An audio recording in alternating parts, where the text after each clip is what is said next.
Switching gears to the next thing that I wanted to kind of touch upon is another TikTok thing that you had did that I thought was pretty interesting was when you had talked about the Disinformation Governance Board being paused as opposed to some people saying, oh, it's over. Like, we don't have to worry about it anymore.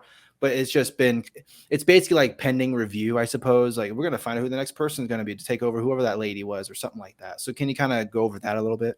Yeah. So obviously everyone was mad about the Ministry of Truth because, the government's going to government, and bunch of pushback, bunch of flack. And then Nina Jankowicz had all these talking points. Like, she had one where she said that people should be able, like, the good verified users, not all verified users, but the good verified users on Twitter should be able to edit other people's tweets to add context.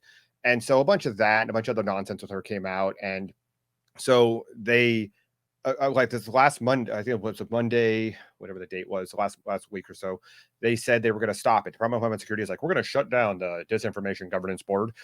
And then on Tuesday, they decided, no, we're going to keep it. We're just going to put it on pause. And they actually tried to retain Nina Jankowicz. She was going to tender her resignation. They tried to keep her on. And then on Wednesday, she actually resigned.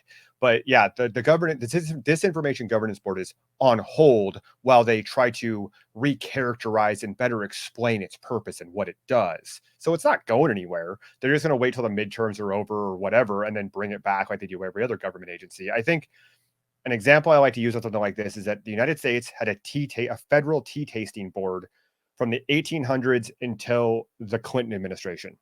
Like, nothing goes away in government. Except in rare instances where they have to do something. So this isn't going anywhere. And also, think about this. People were sort of pejoratively calling it the Ministry of Truth, the throwaway to 1984. If you've read 1984, the government wins in that book. Like, it's a dystopian novel. Like, the government Big Brother wins. At least that's how I remember reading it. Like, the whole resistance was a fraud, kind of like how the FBI sets people up now. It's that thing. Like, they're not going to let this tool go away.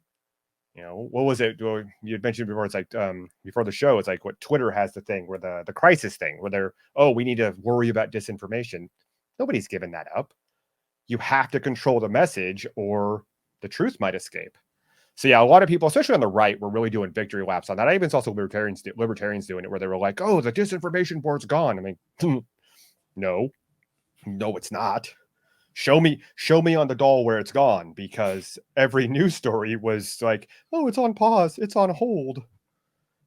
Yeah, didn't it break in the Washington Post, the most trustworthy publication, apparently? So the Washington Post reported on it, and then so did Business Insider, insider.com, had reported on it as well. And both of them both said that it was on pause. It was on hold.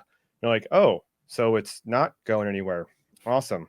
And I think that's really detrimental to people, because now people are taking this victory lap, and your average sort of, let's not say no information or low information, but your sort of passive political person sees that and goes, oh, cool, we won that one. That's a win for my team, when it wasn't. Like, you have to stay vigilant on this stuff, or you just sort of forget what happens. And, it's sort of dangerous to take quick W's when there isn't one. Like, it's just halftime. Let's see what happens.